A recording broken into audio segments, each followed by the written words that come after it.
The book of Hebrews is one of the more challenging books in the New Testament, but no Bible study pain, no theological and practical gain. The book is rich with praise for Jesus Christ and encouragement to his servants, us, to persevere. Dr. Tom Schreiner has written a special kind of commentary on the book of Hebrews in the Evangelical Biblical Theological Commentary series, and I've invited him onto the Bible Study Magazine podcast to continue a discussion of our Season 3 theme, Biblical Theology. We'll focus, of course, on this book of Hebrews, but you'll hear some pastoral wisdom and even some interesting, nerdy discussion about Bible translation. Dr. Schreiner is one of the major figures behind the Christian Standard Bible. Listen in.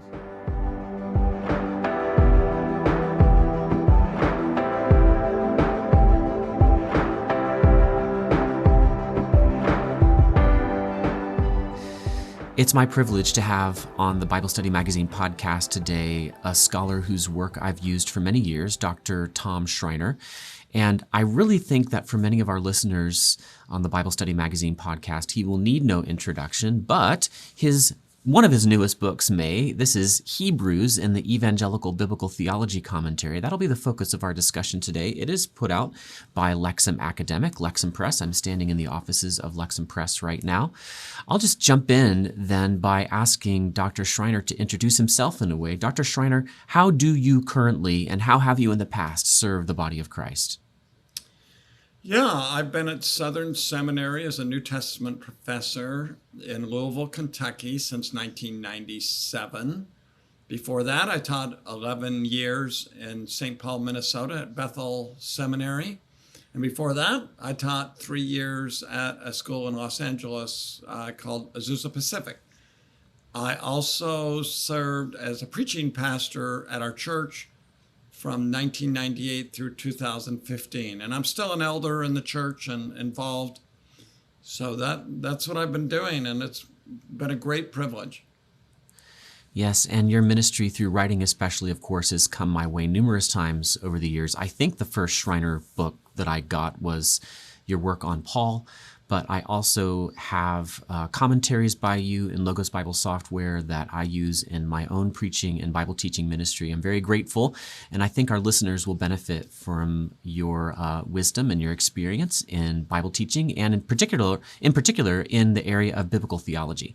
And I've been asking every guest on this season of the Bible Study Magazine podcast to explain to me real simply, and it almost never is simple, what is biblical theology? How would you define it? I would say biblical theology could be defined as considering I think maybe the simplest way to say it is you follow the storyline of the Bible. You follow the Bible's own story, its own progression. So I think it's sometimes helpful to contrast. In systematic theology, you might consider, what does the Bible teach about the Trinity, which is a very important topic. But in biblical theology, we don't ignore the Trinity, but we look at the story as it unfolds. What does Genesis say to us? Then how does Exodus contribute to that story? So there's an order. What is Leviticus doing in the story? And then even books like Job. I mean, Job's really not advancing the story, but what is Job there for? What contribution is it making individually and to the whole? So I think those are questions systematic theologians ask as well, but I think that's particularly the province of biblical theology to consider these things. So you're sounding a little bit like Jim Hamilton, whom I've also interviewed for this series. And when we got to actually talk in person here at Faith Life, he was up here to do a mobile ed course. We talked about this, that we want to honor the way that the Lord chose to reveal himself. He could have written the Bible in the sky and not used people at all, but he used people and their individual backgrounds and their histories, and he used the circumstances to which, say, the prophets were speaking. All of the writers of the Bible presumably were addressing audiences. You bring this up in your Hebrews volume when you discuss who you think the audience of the book might be. Let's talk about this Evangelical Biblical Theology Commentary. Of the making of many commentary series, there is no end. And if you go to bestcommentaries.com, I mean, I've been using that site for years and years, and the sheer number of commentary series, it's grown, even in the, 10 years that I've been using that site, grown noticeably. You're one of the general editors of the EBTC. What lack in existing commentaries does the EBTC try to address? Why does it need to exist? Yeah, well, I think you could say there's a sense in which does it have to exist? Probably not. The church would survive without it, right? But I do think we've filled a lack in that I don't think there is any commentary series out there that is considering the contribution each book makes specifically in terms of biblical theology. So I don't think every commentary has to do that. I'm not criticizing other commentaries, but I do think we explore areas that other commentaries haven't explored. Most commentaries, they explain the verses, they go verse by verse. But we have a section in each of these commentaries where we describe what is the author saying in terms of biblical theology. We try to relate it to the storyline of the Bible as a whole. So I think that is a significant and helpful contribution. Honestly, as one of the people who contributed, it was really challenging and exciting to think that through when I wrote Hebrews. I loved, I kind of sketched in the biblical story, and then how did Hebrews fit in with that, and what were its distinctive themes? That was really fun to think and write about. I talked to Dr. Joe Sprinkle recently about his Daniel volume in the EBTC series, and we talked about the structure of the commentary.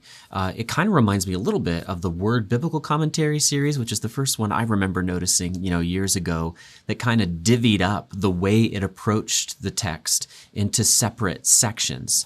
And the way that EBTC is laid out, you've got your kind of classic exegesis, and I saw untransliterated Greek, so we are talking about something that demands a little bit of the reader, though I think everything else would be accessible even to people who haven't read Greek. And then in the back, you've got, I don't know how many pages here of biblical and theological themes. It starts on page 435 and goes till 500 or 499. And you list out the themes. I found that to be a very helpful way of first kind of focusing on the trees. Let's look at the exegesis and use our magnifying glass, and then broadening out to, I might not call it the forest, but the copse or the glade, like that particular, clump of trees that we call Hebrews inside the biblical forest. I want to dive right into talking about something extremely specific, something that jumped out at me. I was just, kind of leafing through here thinking, what portion of this amazing and lengthy book should we be talking about? And it just so happens that the issue of Bible Study Magazine that I am currently working on, finishing up, is all about the 75th anniversary of the discovery of the Dead Sea Scrolls. So let's get nerdy and get into the Dead Sea Scrolls. Can you explain to me, you mentioned this in the commentary, how the Dead Sea Scrolls help us follow what's going on in Hebrews 1:6, which you called one of the most disputed verses in the whole book? Yeah, well, that is a fascinating discussion. So this is a nerdy discussion. We have the Masoretic text, which is the Hebrew text of the Old Testament. But we know from Qumran, from the Dead Sea Scrolls, we have at least portions of other texts in Hebrew, and we have an alternate version of Deuteronomy 32:43. We have the text is expanded so that it includes a reference to the sons of God, B'nai Elohim, if I remember correctly, which is also reflected in the Greek translation of the Old Testament. You could make an argument that is the original text, and it's clearly reflected in Hebrews chapter 1, verse 6, because the author appeals to that verse in Deuteronomy and says, let all the angels of God worship the Christ. And of course, the sons of God, another way of just translating the sons of God in the plural, I would argue in the Old Testament always refers to angels. One example is Job 38, I think it's verse 7, where the sons of God sing for joy on the days God created the world. And that's clearly the angels. Human beings aren't created yet. So yeah, that is a complex issue, and we recognize that there are different texts being used. And of course, Old Testament, I'm not an Old Testament scholar, but Old Testament scholars really consider this issue of the different texts. Our texts are very good, by the way. I don't want anybody to think, oh, we don't know what these texts are saying. They're excellent and very well done. But there are some places where we have to consider variant readings at Qumran, and perhaps they reflect the original, especially when it's also confirmed by the Greek translation of the Old Testament. Right. I find that to be really useful. I have maybe a little bit more than a dilettantish interest in New Testament textual criticism. You've actually read my book, Authorized the Use and Misuse of the King James Bible, and I had to talk in there for 2 pages about why I won't talk about textual criticism, but I've wanted to study up on it for my own purposes and to be ready to help both in that debate and with lay Christians in my church who discover, whoa, wait a minute, what does this little footnote mean? And what I've found is that the greater and greater use of the Dead Sea Scrolls, even in the last, just decade or 15 years, I see it more frequently in footnotes in evangelical Bible translations. And several times, like in this case, it's actually brought in to help us resolve what was kind of a difficult, conundrum. How is it that the New Testament is quoting an Old Testament passage but doing it wrong? And there was a case where I was appreciative of your nerdy explorations into the text and its history, going back not just New Testament textual criticism, but pulling in the Septuagint, Masoretic text, and then the Dead Sea Scrolls. Let's move back to biblical theology. I love biblical theology because it lays bare the connections among Bible books, the progress of divine revelation, as you were talking about, from seed to full tree. And I remember being excited to discover this field as a young man because it helped me see my Old Testament, especially, with new eyes.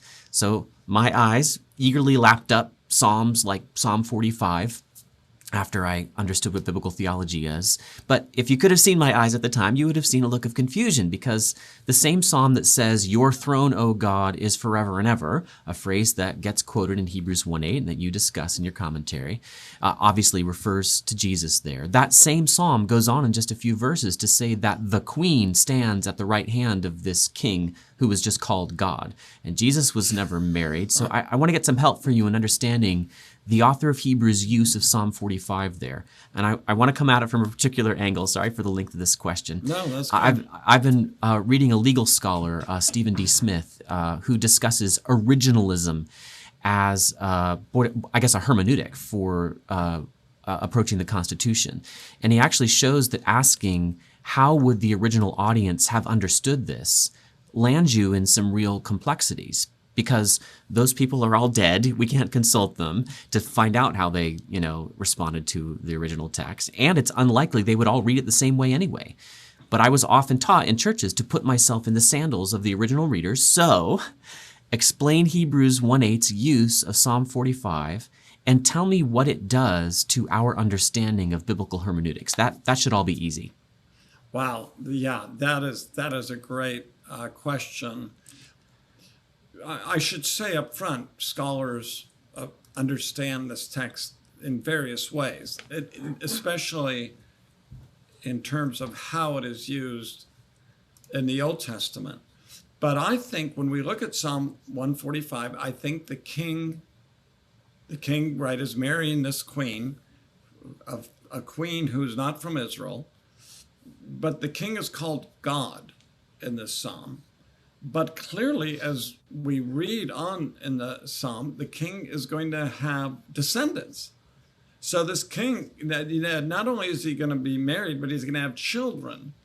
So I would argue there, in the original context, people debate what that original context means, but I would argue in the original context, the word God means that the king represents God.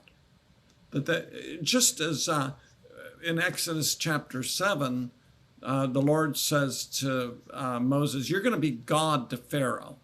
And actually, we have a number of examples in the Pentateuch, Exodus, for example, where the human judges are called Elohim, gods, which I don't think means they were God per se, but that they represented God. So I think that's what's happening in the Old Testament. Now, what is happening then when we get to Hebrews? I think what's happening is we have an example here of what I would call sort of typological escalation, which the king, right? We have a whole theology of kingship in the Old Testament from the Davidic covenant. So we know there's a promise from 2 Samuel 7 that there's going to be a man on David's throne forever. That promise is finally fulfilled in the climactic king, which is Jesus of Nazareth, Jesus who is called the Christ. That promise is not only fulfilled in the sense that Jesus is the king, but also he's divine. So I think the author of Hebrews is reading what is said there, and he says, look, this is the part that's controversial. What is written there, yes, I think if we ask the author of Hebrews, we don't know who that is, but if we could ask him, I think he'd say, yes, it had a particular meaning in its historical context, but also the literal wording of that text is also true in another sense, in a deeper sense than the first readers would have anticipated. So I think that takes place in a number of places in the New Testament. I would argue Psalm 16, the great psalm of the resurrection. I think that psalm related to David's life too, but it's literally true in a deeper and more profound way of Jesus. So that's my take on it. You know, Mark, you probably know from reading, not everyone would agree with my explanation. That's a difficult problem. But what it does say to us hermeneutically is I think New Testament authors extend, I don't think contradict, but extend the meaning of Old Testament texts beyond what original readers would have thought. And yeah, not everyone agrees with that, but I think it's quite clear that they do that. Yeah, this is such a both difficult but also interesting problem and enriching one to tackle, the New Testament's use of the Old Testament. For me personally, I just find myself frequently taking refuge in the sort of dual author idea, that the Spirit authored this along with the original writer, and they're allowed to have overlapping intents, and sort of like that Venn diagram where the Spirit can be saying more than what the writer was. I totally agree with that. I think that's a very helpful way of putting that. Yes, we have a divine author, and I like what you said, overlapping conceptions of what's being said. And if you want to explore some of the specifics there, dear listeners out there in Bible Study Magazine podcast land, you can get into them. And that's the way to do it, right? I mean, we can all talk about this in theory, but what's so helpful and necessary is to talk about the specific passages in which this happens, to try to observe carefully what the New Testament writers are doing with these Old Testament texts. And I don't think this is necessarily only the province of biblical theology, but because of its interest in the progress of Revelation, I think it's especially suited to produce terminology like you just used, like typological escalation. That's something that I didn't really understand until I had a biblical theological view. Something else that clicked for me recently that I wanted to mention to you, I was talking to the author of the Daniel volume in the EBT series, and he really made me realize that, I don't know why I didn't see this before, that contemporary Western Christians can find some real help in Daniel precisely because we are increasingly, at least I think, being forced to realize that we, like him, are sojourners and exiles. And this is a theme that you spot in the book of Hebrews and discuss in that biblical theology section at the back. What can Hebrews tell modern Christians as we, I assume you agree, find ourselves more and more out of step with the values of polite society, as in fact that society becomes impolite society when it comes to us. Can Hebrews prepare us to be pariahs? Yes, I think so. And I think I'd also say that if we don't understand ourselves as exiles and sojourners, perhaps we've bought into some false narratives of who we are. Right, right. Perhaps we've tied ourselves to particular political entities, and we've thought of ourselves as part of our culture in a way that's never been true of believers. That, of course, we participate in society and we want to be salt and light, but the scriptures remind us repeatedly we are sojourners and aliens. So how does Hebrews help us? We're prepared to suffer. Right? We're not shocked at suffering. Sometimes when we are discriminated against, and that hurts, that's painful, we'd all acknowledge that. But sometimes when we're discriminated against, we're shocked. How could this possibly happen? Right. But the New Testament and the Old Testament, the book of Daniel and in other books, it's prepared us for this. We ought not to be surprised. We need God's grace, just as the recipients of Hebrews needed God's grace. I mean, it was hard, and they were tempted to buckle in the midst of it. So we can identify with the saints of old. If we are suffering and we feel excluded and marginalized, well, we've had many brothers and sisters who've gone before us, and Hebrews reminds us of this. Nothing, or as Peter says, picking up on the same theme, nothing strange is happening to us here. This is what we were told would happen, and I think the response that is most interesting in our culture, as I already mentioned, is sometimes we're shocked. We're shocked. Why is this happening? Maybe we've gotten a little too cozy with our world. Right. I would say exactly the same thing you just said, and you were making me think now of Hebrews 11. I think that's what you were alluding to, this cloud of witnesses who has gone before, who has suffered a kind of persecution, of all kinds. And Hebrews 11 just goes into, excruciating detail about some of the things that they suffered. And what it points to is Moses and Abraham, who saw a better city, who had a better country. And when I hear American Christians sometimes, and I'm trying not to get into partisan political disputes here, but just make a general observation, sometimes when I see them to be so shocked by persecution that they face, or even that just any Christian might face, it might not even be them, I hear kind of a whine in there like, hey, this is our country. What are they doing with our country? And I want to say, wait a minute. The book of Hebrews, or Jesus in the Beatitudes, is saying, okay, yeah, this isn't just your country, this is your whole planet, but not yet. It's going to be. The meek will inherit the earth. And Abraham, even when he lived in the promised land, was seeking something better. So that was a theme that I was really glad that you brought out, and I thought had really immediate practical use in preaching. You've been a preaching pastor, not just a professor. You're still an elder in a local assembly. Do you think that the pastors and Bible study leaders who listen to this podcast should follow the structure, basically, of this commentary? Should they do exposition for the first, 20 weeks on Hebrews, and then have 5 weeks tracing the theological themes? Or do you think that they should include synthesis of themes at some point during their series of expositional messages or Bible studies on Hebrews? Or should Bible teachers just go through the themes, calling in Bible passages as needed? What's your counsel for how practically to teach this kind of material to your church? Yeah, I recommend doing expositional preaching that is moving, section by section through a book like Hebrews. I think there's freedom here. I think it would be fine to do the themes at the end.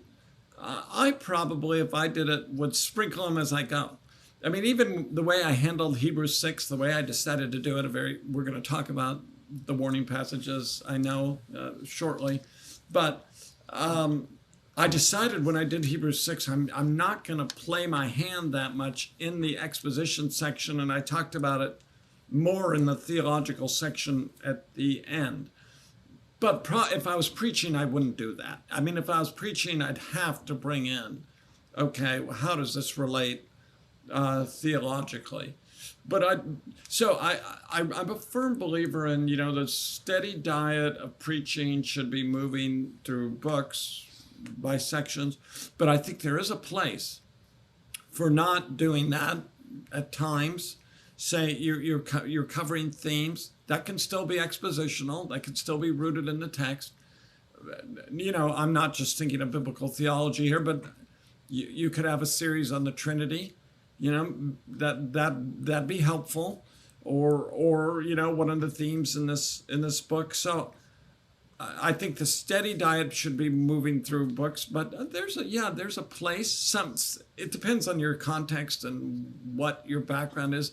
But some evangelicals seem to think, if you're ever covering a topic, somehow you're being unfaithful. The only way to do it always is you're always moving through a book. I don't think that's true. I think there's a place. You could have a series on marriage. I mean, lots of different things. You could have a series on exile. So I would say, steady diet, moving through the books, but there's a place for looking at things topically, a 10-week series on the attributes of God. There's a lot of things you could do. So I want preachers to feel, some freedom on that and not feel so constrained as if somehow I'm disobeying the will of God if I'm doing a topic of some kind. Right. Yeah. I first encountered true expository preaching in a pastor that ended up being my pastor for 18 years when he was taking us through the book of Ephesians. This was my freshman year in college. It took us 5 years on Sunday nights to get all the way through the book of Ephesians. And suddenly I kind of swung the pendulum over to that side and said, this is the only way that preaching should be done. But I recognize pastors are shepherds. They have some measure of freedom in determining where in the pasture, the whole pasture of God's word, should I be taking the sheep. So I liked the structure of the commentary because it helpfully breaks out these two valid angles on the text of Hebrews. But I too I thought, if I'm going to be teaching this, I'm probably going to want to be pulling in those themes. And what I might do is maybe the first time a given theme comes up, like something related to Christology, I will expand on that topic using the insights from the biblical theology portion. Now, we will get to that question that I promised I sent you in advance, of course, about the warning passages. But we've had such an efficient interview that I get to ask the question I was thinking of dropping if there wasn't sufficient time. And that relates actually to the acknowledgments. I always read the acknowledgments in any book. I don't know why. I always get something out of it. And your commentary on Hebrews has one. And now that I work for a publisher and I've contributed to and even edited a commentary, I have a better idea of how commentaries, and commentary series come together. But there's one thing I don't have that you apparently do, and that is grad students or research assistants. So you thanked a few of them in the acknowledgments to this commentary. Can you just tell me, I'm just curious, maybe other readers would be too, what do research assistants actually practically do for you when you write a book or commentary? How does that work? I'll bet many of our listeners, even if they'll never have one, would like to know. Oh yeah, and I saw this strange thing that you called a sabbatical. Where can I buy one of those? Sabbaticals I'll answer that first. So at Southern, if you teach for 3 years, you can take a semester off, or you could teach for 6 years and take a year off from teaching, and you can devote that time off. It's not only time off, but you can devote it to writing. So what a blessing that's been. I had that at Bethel as well. So I always take it after 3 years because I can't wait 6 years. And actually, I just had one last spring. I'm actually doing a big commentary in the book of Revelation, and the sabbaticals, I get so much done on those because you have a concentrated time. So I had it from February 1st through the end of August. And obviously, I went on vacation and did some other things, but mainly I spent full time That was my job, right? Working on a commentary. And so, commentaries take time. And another way of saying it is they take money. In the past, maybe 30 years ago, people were saying, or 40, even evangelicals weren't writing much. But one reason is you need to finance people to write. Because if you're working full time and you have a family, you don't have time or energy to write. And so I think sabbaticals they're a wonderful gift for me as an author, but I'd also say they're an important investment for evangelicals to invest in scholars. And I'm a recipient of that, and I'm so grateful for that. Now, as to my research assistants, those are typically my doctoral students whom I love. They have been, what a blessing. I have usually around 10 at a time. Some of them are teaching other places already and finishing up. But the way I use my Garrett Fellows, as we call them, or assistants, they do all the things I don't want to do. So for example, they will organize my bibliography. I'll just scatter it out and write down what I have, and I'll say, would you organize this for me? And that's a very boring and tedious job, and they do an excellent job at doing that. The other thing I have them do typically is I'll say, these are the books and the articles I want from the library. So in the old days, they used to copy them for me, but now they'll send me a PDF and they'll check the books out. I'm doing this in Revelation right now, checking out commentaries, monographs, sending me PDFs of articles. So that saves me an enormous amount of time. I do not use my research assistants. Some people do. I don't recommend it. I don't use them to read things for me because I want to read it myself and evaluate the argument. I don't use them to write anything for me. I want it to be my own work. Some people use research assistants for that, but honestly, I think you open yourself up to inadvertently plagiarizing doing that. Yes. I think that's happened to some authors. So they don't summarize other articles or books for me. I want to do all that myself. But they're doing, as I said, that might be a little more interesting for an assistant, right? My students have done grunt work that isn't real interesting, but it saves me so much time. And I'm so grateful for them because, copying those articles, getting those books, organizing a bibliography, or helping with footnotes, that's another place. They might help format footnotes because some commentaries, I just throw it in there, the page and whatever, and then they fix it for me. So that kind of thing, Mark, yourself, that takes a lot of time to do those sort of things. Yes, I sure do. Yeah, I have a holy jealousy for you. I'm mostly just grateful. Actually, what you make me think of, I'm reading for the second time through Andy Crouch's book, Playing God. And, he works for Christianity Today, and he's got a trio of books I found really helpful. And that book talks about the importance of institutions, how they collect and steward human power. And I grew up in a smaller denominational context, really an independent, a loose affiliation of independent churches. And we just don't have any research professors, and there really isn't anything like what you're describing. And I'm so glad there is. One thing I've argued to kind of my own hometown crowd is, okay, we've got our own emphases and we have our own strengths, and that's wonderful. The Lord has given us these things, and we need to magnify our office, as the King James says. But aren't we glad that the Lord has instituted other sets of evangelical Christians, like the Southern Baptist Convention, whose cooperative program, whatever other institutions they've put together, enable people like a Tom Schreiner to churn out the work that they've done? I just can't imagine being a pastor, being a Bible teacher, even 40 and 50 years ago, when there just weren't as many resources. Of course, they had Calvin's commentaries, which, are hard to surpass in some ways, but I can only see it as a strength of the institution in general we call evangelicalism. Even if people don't think it exists, I think part of the proof is that we're actually producing stuff. Anyway, that's a footnote, kind of a rabbit trail. I was curious. Thank you for indulging my curiosity. Yeah, sure. moving back to Hebrews, I've worked pretty hard to increase evangelical Christian trust in the major modern evangelical English Bible translations, and I can't fail to ask you about the Christian Standard Bible. It's receiving pretty wide praise, and I myself have read through it appreciatively. As I pull the focus back to Hebrews, in my humble estimation as a student and teacher of the Greek New Testament, Luke, Acts, and Hebrews have the hardest Greek. When I read Hebrews or Luke and Acts in Greek, I feel like every individual clause has just kind of had its words rearranged, and yet I've tended to make the argument in defense of translations, easier to read translations like the CSB, that God chose to use contemporary vernacular Greek, and we should therefore translate the Bible into contemporary vernacular English. So talk to me as a linguist and commentator and translator.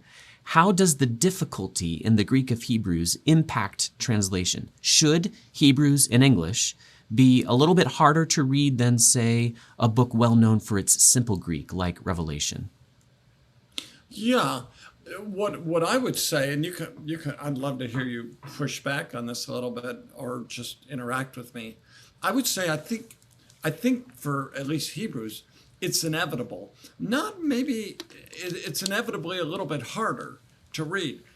I don't think, though, it's harder to read in English because then we have to put it in an idiom, the kind of syntax and so forth and so on that contemporary people can understand, unless you're trying to do a very literal translation, which I don't think is necessarily a bad thing, but that's not what the CSB is about. We're trying to communicate clearly what we call optimal equivalence, a way that communicates with readers today. But I think they're going to feel like, okay, the syntax in Hebrews, or at least the concepts in Hebrews, they're harder than 1 John, because there is some match, almost inevitably, between the translation and the original. And Hebrews is more complicated. Now that you mentioned Acts, I think that would be maybe different in Acts because it's narrative. A lot of it is, at least. But in Hebrews, the concepts are hard for people. I think Hebrews is one of the most forbidding books for people in the New Testament because of the subject matter. Melchizedek, Levitical priesthood. I mean, we've never met a Christian who says, I really want to go back to the Levitical priesthood. So that's not a temptation. So I would say there's some match there. I think that's somewhat inevitable between the syntax and the way we translate it. Yeah, you invited pushback, and I don't have any pushback. I think I have a reflection maybe I could offer. I mean, I just agree with what you said. I just agree, just in case you thought I said disagree. I just agree. I don't know how you would reflect the more difficult syntax in English, because the reason it can happen in Greek is due to a linguistic feature that just doesn't exist in English. That is, or at least in contemporary English. You can, because of the case system, you can switch subjects and objects around, and you can put them out of what is a more familiar order for us in English, and that's okay. The message still comes across in Greek because they're marked for their function in the sentence. But English uses word order to communicate some of those things. So you really can't just willy-nilly, rearrange the words in a sentence. I think what you're saying, though, is that because the content itself of Hebrews carries this difficulty, we end up doing the same kind of thing, at least in the book of Hebrews. I was curious if anybody else had kind of noticed the same thing and wondered, is there a way to reflect this in English? I think of Robert Alter. He's not a Christian. He's I believe a secular Jewish scholar. He's done this, translation of the entire Old Testament that's been really acclaimed. And what he's so good at is paying really careful attention to the literary devices that are present in the Hebrew. I kind of have wondered, is the choice of elevated style in Hebrews itself part of the theological message? And again, what would that practically mean? I'm not sure I really have an answer to that. I don't know. Does that clarify what I was bringing up or raise any more answers for you? I think we should try to approximate that in our translation. Yeah, for example, when we translate the Psalms, just another illustration of this, the poetry and the beauty, I think we need to retain. I'm trying to remember exactly. I'm thinking of an example like in Psalm 139, the wings of the dawn. And I think one translation, maybe it was even an earlier version of the CSB, translated it as like the east or something. Like, well, wait a minute. Yeah, yes, there's a place for translating idioms into English, but there's also a place for rendering the poetry of the text. So that translating, I'll tell you one thing that happened to me, Mark, and you've done a lot of work on this yourself. Working on the CSB, which was a revision of the HCSB, it made me feel very loath to criticize other translations because I realized this is so hard. There's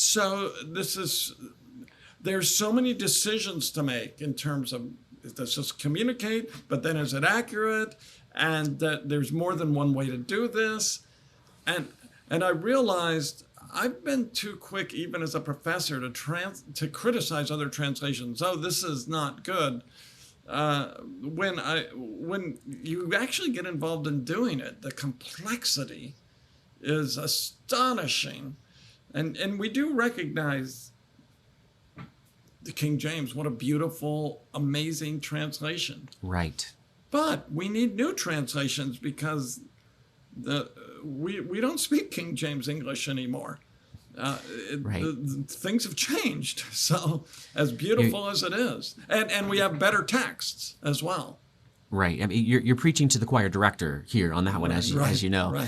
Right. And I'm just in total agreement and have to amen that by saying I really wish I could just bottle up what you just said and create a vaccine that I could inject into every Christian that makes them loath to criticize evangelical English Bible translations because of the great complexities involved. And the answer could be, well, we have one, the CSB, that is now the one ring to rule them all. But that's never the attitude I've gotten from you or any promoters of the CSB. I do get that from some other contemporary translation folks. I could tell stories. Anyway, I like the idea that because of those complexities, I'm sure glad that I have the CSB providing an angle and the HCSB and the ESV and the NASB providing an angle. I could go on and on about that. We need to get back to Hebrews. And the NIV, yeah. And the NIV, yeah. I would say, even today, I taught something this afternoon on a text, and I was using the CSB, and I love it, but I actually found a verse where I said, I don't think we translated this very well. Just the way we rendered it, I think, we could change that. And we're helped by looking at a lot of different translations. So we have an embarrassment of riches. That's what I tell the students. Absolutely. We are so blessed to have the NASB, the NIV, the CSB, the NLT, the Net Bible. There's the NRSV I have found to be very helpful as well. What a blessing that is to us. Right. I mean, only the Bible is worth that kind of attention, right? Multiple translations. You'll see the Iliad and the Odyssey coming out in multiple translations and multiple kinds of translations.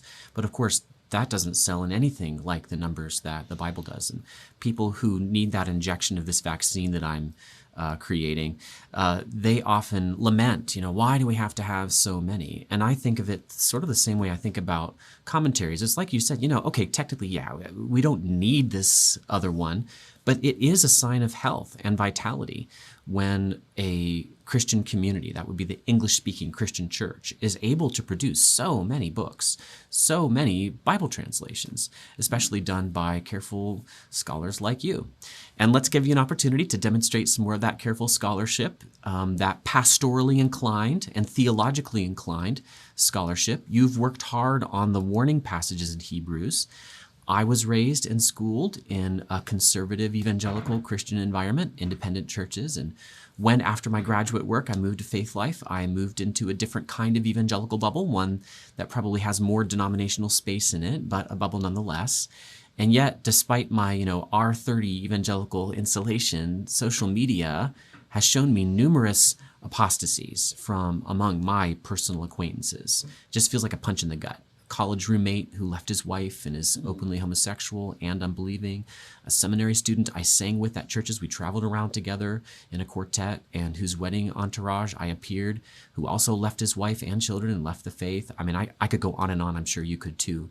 You said, and I quote, that Hebrews is a sermon and exhortation in epistolary form. The author urgently exhorts the readers to hold fast to their faith, to persevere to the end. How do I bring that message of Hebrews to bear on people to whom I preach without browbeating them? And how does Hebrews help me handle it when people nonetheless fall into apostasy? Yeah, that is a huge question. And an excellent question. I think what I would say, we recognize there are different takes, interpretations of these warning passages.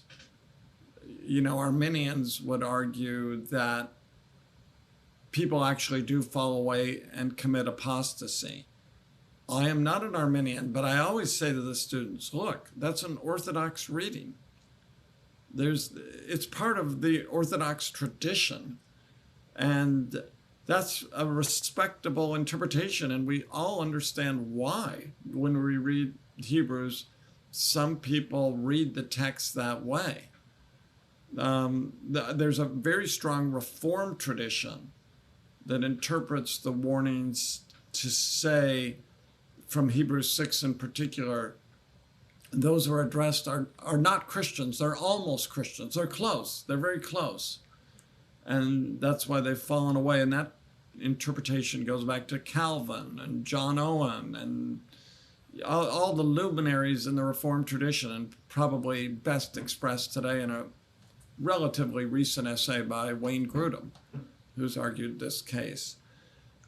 I have a different understanding of the warning passages. I take the warning passages to be yes, they're warnings, but they're encouragements to continue to trust in Jesus. So one way I could put it is Hebrews 11 is the warning passages in reverse. The warning is don't deny Jesus or he'll deny you. Hebrews 11, another way of putting that is keep trusting him. So I'm using more homely illustrations, but the warning passages are like cattle prods to keep us in line, right? He's not saying to the readers, you're not Christians. She's saying, don't jump over the cliff. Don't drink the poison. That's loving. I stood at the edge of the Grand Canyon. In one way, it'd be very fun to jump in, wouldn't it? I mean, for a few seconds anyway. It could be quite enjoyable, floating through the air. But at the end, it wouldn't turn out so well. That's what Hebrews is saying. So I don't think he's browbeating the readers or I don't think he's angry with the readers. It's loving to say, don't go this way. I like, for a number of reasons, interpretively, I favor my interpretation of the warnings, but one of the things I like about it is he's not saying to the readers, maybe you're not a Christian. A lot of people read the warnings that way. I respect that view. But he's not calling them to be introspective. Maybe I'm not really saved. Maybe it's all been a fake. There's a place for self-examination. I'm not denying that. But I think the warnings fundamentally a way of saying keep trusting Jesus, keep walking with him. When I teach on this, I use the illustration of when my kids were little. I'd say, don't run into the street or I'll discipline you. But when I said that, I wasn't saying to my kids, are you alive? Which is what many people turn the warnings into. I was saying, don't run into the street. That doesn't mean I don't love them, and I'm not reproving them per se. I'm just encouraging them to continue to walk with Jesus. So I think the warning, we could read the warnings as they're sort of a call to be super Christians, don't fall away. But they're not a call to be a super Christians. They're a call to keep trusting. Now, let me say something about those who have fallen away. Yes, we all know those stories. Of course, I have beloved friends who are in that situation as well. The warning passages were not given for us to assess finally where people are, right? In other words, I've had friends who've fallen away and have come back. It's very hard to tell while they're away what their true state is before God. But I think what we can say in every case, no matter who we're talking to, unbeliever, apparent believer, repent and believe. My job isn't to finally determine their final destiny. I can say, I'm worried about you. I have concerns. This is the danger. Then the second thing I'd say is we have to recognize that warnings are prospective. Warnings are warnings. They're admonitions. They look ahead at life and they warn you about what is to come. That's their grammatical function. If you jump into the Grand Canyon, you will die. Many people read warnings as if they're declarations, but linguistically, grammatically, they're not declarations, they're warnings. When I say, if you jump into the Grand Canyon, you'll die, I'm not saying you've jumped into the Grand Canyon. I said if. And so there's a pastoral function to the warnings. I do not believe the author of Hebrews reflects on those who've actually fallen away. I don't think that's the function of what he's doing grammatically, linguistically, pastorally. There are other texts that do that. There are other texts that consider those who've fallen away, and I'd use two examples. In 1 John, we have believers or apparent believers who've left the community, and then John looks at them retrospectively, and he says they've gone out from us, for they were not of us. For if they were of us, they would have remained with us, but they went out in order that it might be apparent that they all are not of us. Now, that wasn't apparent at the beginning, but John says ultimately, retrospectively, we see that they were not truly of us. Now, an Arminian would say they lost their salvation. Well, I don't read it that way. I don't think that's heresy. That is a long tradition in the church. I respect and honor that view. I think there's too much in there are heresies, right? I believe, but we've got to be careful about calling something heresy that we just disagree with, that it has a long tradition in the history of the church. So that's a valid view. We actually agree on something very important. Both Arminians and the more Reformed agree that if you've fallen away, you're in deep trouble. Right. That is very important. We like to talk about what we disagree about, but we both agree anyone who's fallen away, did they lose their salvation? I think not, but if they did, in either case, what we agree on is really significant. So another passage in Matthew, Jesus talks about those who prophesy in his name, those who cast out demons, those who do miracles. But at the end, he'll say, depart from me, you workers of lawlessness. I never knew you. Well, I think that passage is very significant with the word never. He doesn't say, I knew you and now I don't. He says, I never knew you.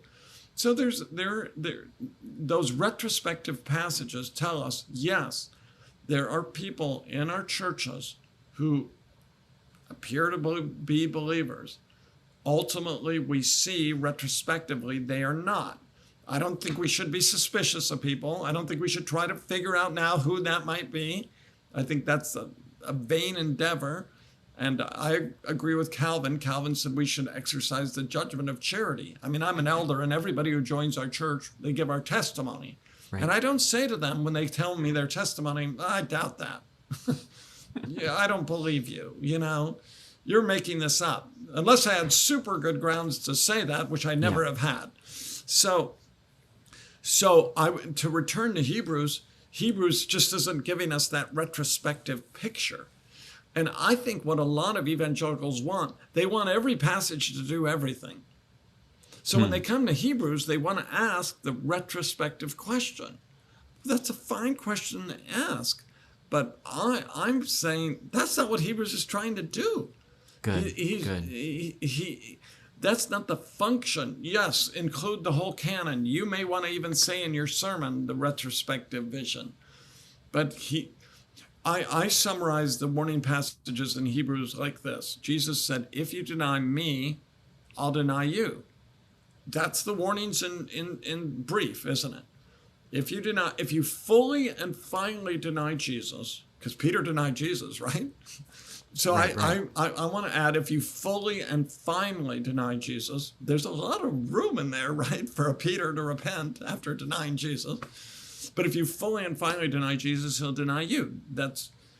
Jesus isn't saying in that warning, he's not saying now, were they really saved and all those questions. The warning is meant to warn you. That's the function. That's excellent. Yeah. I cannot believe after all these years studying the Bible, reading the commentaries, no one's ever brought that to my attention, or I didn't note it about Jesus' phrase, I never knew you. That was really helpful. And I appreciate you gently, in a way, pushing back on my question, because it's okay for me to come to Hebrews with the question, hey, what do I make of this apostasy of my friend? And Hebrews' answer is, hey, I'm not actually giving the retrospective on this, and I'm not giving the full and final judgment. You make me think of Tim Larson up at Wheaton, wrote a book a couple years back about 19th century Victorians who apostatized and then actually came back to faith. And there were a number of prominent individuals who had done this. So I'm not going to name names. There's a major Christian leader who had a major positive impact on my life, who in the last couple of years publicly apostatized. And I have not given up praying for him. And I have certainly not joined in the pile-on of some Christians saying, well, he was just in it for the fame. I just think that's a retrospective that only Jesus can give. And I'm going to presume, like Abraham did when he is, bargaining with God for Sodom, that God's intent is to be merciful. That was really pastoral. That was theological. That was exegetical. That's everything that you're supposed to do and that you were paid to do. Not really, just not kidding. Kidding. You weren't paid to come on the Bible Study Magazine podcast, but that's why we have you on, because you have these gifts to share with the church. I'm really grateful. I wanted to make one more comment about what you just said, and then provide you one final opportunity. Just tell us anything from the book of Hebrews that strikes you. So think about that while I make this final comment. When you were talking through these warning passages, you made several references to different interpretive traditions that have existed a long time in the Christian church. And something to be said for them is that they have existed for a long time. The slogan of Bible Study Magazine, I just got it changed from get into the Word, which is fine, to study the Bible with the best tools. And in my mind, that means books like this one. That's a kind of tool I have. And it also means conceptual tools, whether that's linguistic tools or hermeneutical tools. And you just gave a great example of one of the key hermeneutical tools, which is tradition. It is okay to say how, and I think it's humble to say, how has the church received this part of Scripture over time? I like to check the ancient Christian commentary on Scripture on occasion, really regularly, just to see, okay, someone in a total different circumstance, how did they read this? And I like Waltke and several others whose names are not coming to me. Maybe Johnson on Psalms have done this. They've done a reception history.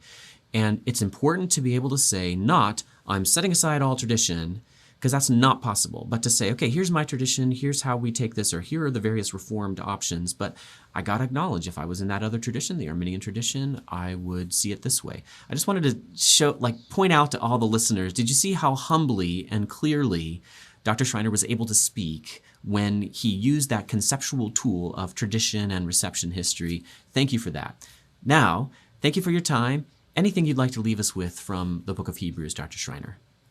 Yeah, I think that's a great question, Mark. I think I'd like to say, I think readers struggle with chapters 7, 8, 9, and 10. Like, what's going on? It's a long theological argument on the priesthood.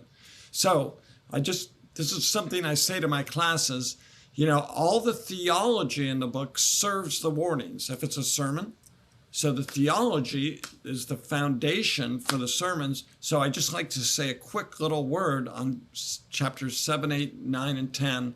It's a little bit overly simplistic, but I think it's helpful to think big, because I think we can say, chapters 1 and 2, Jesus is superior to angels, is better. Actually, that's his favorite word, right? Better. Jesus is better than angels. Chapters 3 and 4, he's better than Moses and Joshua. Chapters 5 through 10, he's the better priest. But we can think of it like this. Chapter 7, Jesus is the better priest, right? He's the Melchizedekian priest. Chapter 8, better covenant. Chapters 9 and 10, better sacrifice. I like to frame it that way because my experience is people get lost in those chapters. What's going on? So I just say, hey, think big picture for a minute. Delve into the verses, but think better priest, chapter 7, Melchizedekian priest. Better covenant, chapter 8, new covenant versus old, Jeremiah 31. Better sacrifice, chapters 9 and 10. His sacrifice is better than the Levitical sacrifices. And I think that gives you, that broad vision that'll help you negotiate those pretty complicated chapters.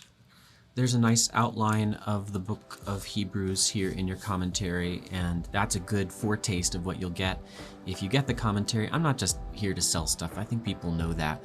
I push resources that I think are going to be beneficial, and I've benefited from this work. Dr. Schreiner, thank you for the work that you've done. Thank you for the little exhortation and sort of big picture help in the outline of Hebrews you gave just now. Thank you for your time. May the Lord bless your continued work for his church and give you even more sabbaticals. Thank you. Thank you. Thanks, Mark. Great being with you.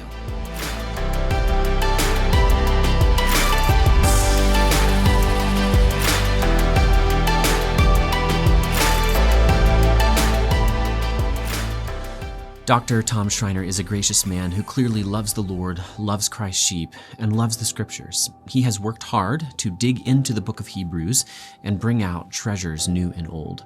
What can I do except encourage you to pick up the fruit of his labor, the Hebrews volume in the Evangelical Biblical Theology Commentary series? I'm holding a physical copy, but I'm going to give this right back to the coworker from whom I borrowed it because I don't use paper commentaries except as props in videos. I love using my mini commentaries in Logos Bible software. That's where I personally would encourage you to get this book. But, you do you. If you like paper, more power to you. Just get this book, and may the Lord bless your study of the rich and wonderful book of Hebrews. Thank you for listening to the Bible Study Magazine podcast. I'm your host, Mark Ward, and it's been my privilege to serve you. My final calls to action are that you go to logos.com/basic to get a free copy of Logos Bible software with some free books, and then join us for our next discussion about biblical theology, wherever you get your podcasts.